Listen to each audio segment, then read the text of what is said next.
누가복음 19장 11절에서 27절 말씀.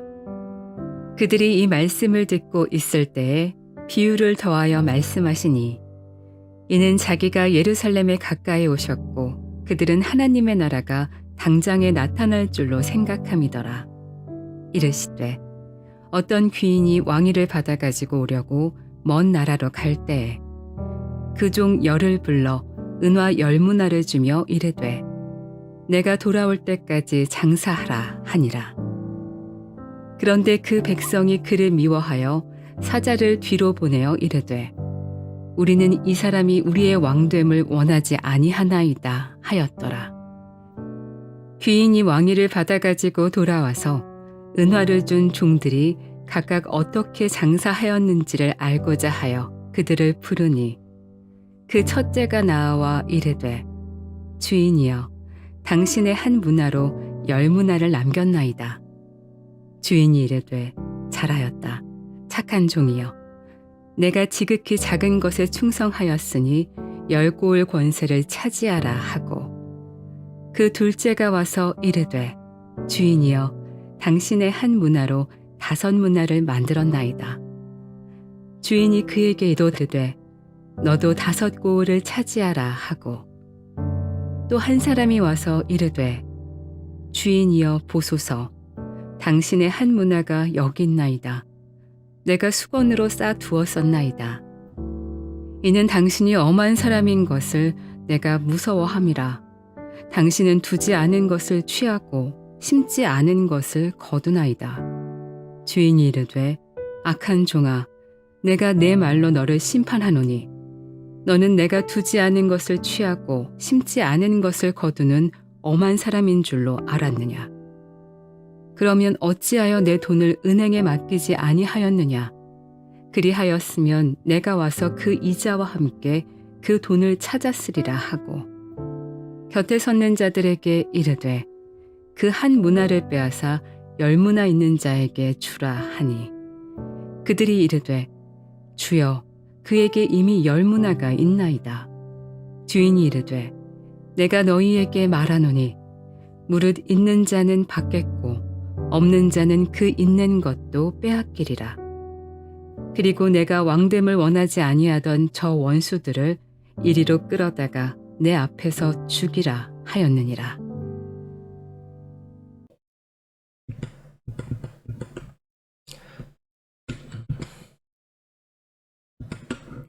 샬롬. 오늘도 하나님의 말씀으로 하루를 시작하시는 여러분들에게 하나님의 은혜와 평강이 충만하게 넘치시기를 간절히 축복합니다. 2025년 12월 17일 수요일 본 말씀 누가복음 19장 11절에서 27절 말씀을 가지고 내가 받은 한 문화라는 말씀 제목을 함께 나누도록 하겠습니다. 한 아이가 다른 친구들이 킥보드를 타는 것을 보더니 한동안 사달라고 조릅니다. 부모는 아이가 아직 어려서 넘어질 걸 뻔히 알지만 그래도 사주죠. 그런데 그렇게 사달라고 조르던 아이가 킥보드를 타라고 해도 타지 않습니다. 킥보드 바퀴가 거의 새 것일 정도로 안 타서 창고에 넣기 전에 물어보니까 아이는 내가 타다가 넘어지면 다치거나 그래서 또 혼이 나고 그리고 망가져도 혼이 나고 이렇게 생각하면서 아예 타지 않겠다고 말합니다. 물론 타다가 넘어지면 아프겠죠. 혼도 많이 날 것입니다. 차를 잘 피해 다녀야 한다고 훈계도 받을 거예요. 그래도 부모라면 아이가 혼나고 다치더라도 스스로 다시 일어나서 킥보드를 타며 또 한 가지를 알아가기를 바랄 것입니다. 그게 바로 부모의 마음이죠. 오늘 우리가 함께 읽은 이 누가복음 19장의 10문화 비유는 바로 이런 하나님 아버지의 마음을 담고 있습니다. 본문의 상황을 보면 예수님과 제자들을 포함한 무리들이 이제 여리고를 떠나 예루살렘으로 향하고 있었어요. 당시 사람들의 분위기는 한껏 고조되어 있습니다. 왜 그렇습니까? 예수님이 예루살렘에 들어가시면 로마를 몰아내고 당장 눈에 보이는 왕국을 세울 것이라고 기대했기 때문에 그렇죠.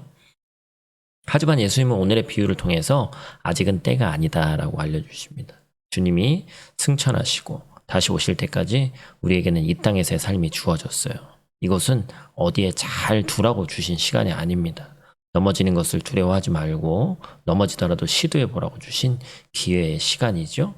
과연 우리는 이것을 어떻게 잘 우리가 사용하고 보내야 될지 이 시간 함께 살펴보고자 합니다. 첫 번째로 우리가 배울 것은 나를 믿어주시는 하나님을 신뢰해야 한다라는 것이죠. 주님께서 우리에게 한 문화를 맡기셨다는 것은 그만큼 우리를 신뢰하신다는 증거입니다. 13절 말씀, 그 종 열을 불러 은하 10문화를 주며 이르되 내가 돌아올 때까지 장사하라 하니라. 마태복음의 이 달란트 비유가 생각이 나죠. 근데 이제 거기서는 이 재능에 따라 5달란트, 2달란트, 1달란트 이렇게 다르게 주셨지만 오늘 본문에서는 모두에게 똑같이 주셨다는 것이 똑같이 하나씩 주셨다는 것이 다르죠. 중요한 것은 주인이 아무에게나 재산을 맡기지 않는다는 점입니다. 신뢰한 종 10명에게 주셨어요. 여기서 한 문화는 복음 혹은 구원받은 성도들에게 주어진 기본적인 사명과 생명으로 해석됩니다. 주님께서 오늘 우리에게 생명을 연장해 주시고 가정과 일터라는 삶의 자리를 주신 이유는 분명하죠. 나는 너를 믿는다. 너라면 충분히 해낼 수 있다라고 인정해 주셨기 때문에 그렇습니다. 예수 그리스도를 믿고 구원을 받아서 하나님 나라의 백성으로 살아가는 복음의 사명은 목회자나 평신도나 부자나 가난한 자나 모두에게 똑같이 주어졌죠. 내가 돌아올 때까지 장사하라라는 주님의 명령은 단순하며 무거운 숙제가 아닙니다. 어린 자녀를 집에 두고 잠시 외출하는 부모님을 생각해 보겠습니다. 부모님이 나가시면서 아이에게 10,000원짜리 한 장을 주면서 동생이랑 간식 사 먹고 숙제 다 해놓으라고 얘기했어요. 이때 부모님이 없는 시간은 아이에게 자유시간인 동시에 시험의 시간이기도 하는 것이죠. 부모님이 눈앞에 없다고 집안을 엉망으로 만들고 싸우는 아이가 있는 반면에 부모님의 말씀을 기억하며 할 일을 다 해놓는 아이가 있다는 거예요. 바로 오늘 이 말씀이 이 비유와 비슷한 것이죠. 오늘 이 아침 우리가 눈을 떴습니다. 그렇다면 하나님께서 나는 여전히 너를 믿는다. 너에게 건 기대가 있다라고 말씀하시는 것이죠. 오늘 여러분들의 손에 들린 한 문화, 그것은 오늘이라는 시간일 수도 있고 여러분이 만나는 가족이나 직장 동료일 수도 있습니다. 주님이 다시 오실 때까지 혹은 나를 부르실 때까지 우리는 이 복음의 문화를 가지고 세상 속에서 거룩한 영향력을 끼치며 나를 신뢰하신 주님을 기억해야 되는 줄로 믿습니다. 오늘 본 말씀 가지고 두 번째로 기억할 것은 작은 일상이 곧 기적이 된다라는 것입니다. 세월이 흘러서 주인이 왕위를 받아가지고 돌아와서 결산합니다. 첫 번째 종은 한 문화로 10문화를 남겼고 두 번째 종은 5문화를 남겼습니다. 주인은 이들에게 착한 종아 충성되다라고 칭찬하면서 각각 10고을, 5고을을 다스리는 권세를 줍니다. 여기서 주목할 점은 주인은 종들이 보이지 않는 곳에서 흘렸을 땀방울과 성실함을 귀하게 봤다는 것이죠.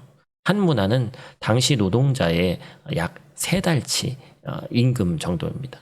왕이 다스릴 나라의 규모에 비하면 푼돈에 불과하죠. 그러나 왕은 이 작은 돈을 어떻게 다루냐를 통해서 도시를 다스릴 제목을 확인한 것이죠.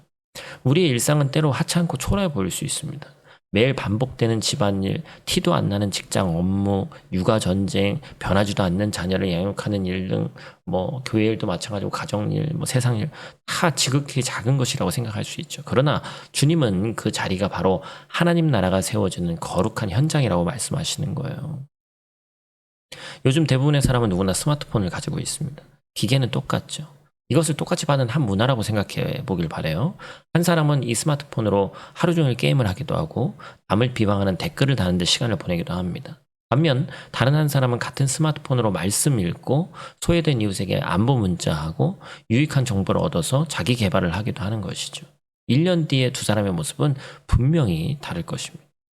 혹시 내 삶은 왜 이렇게 평범할까? 나는 주님을 위해서 큰 일도 못하는구나 라고 낙심한 성도가 있을 수 있습니다. 그렇지 않죠?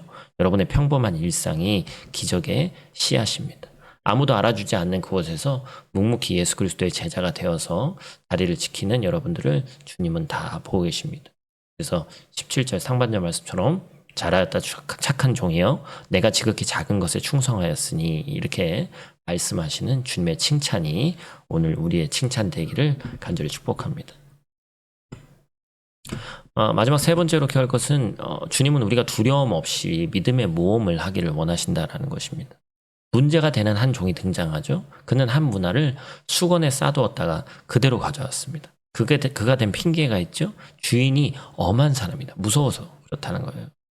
즉 심지 않은 데서 거두는 무자비한 착취자로 오해했어요. 어차피 열심히 일해봤자 실수해서 잃어버리면 혼만 날 텐데 차라리 잘 묻어두고 아무것도 안 하는 게 낫겠다. 이게 바로 그의 논리였습니다.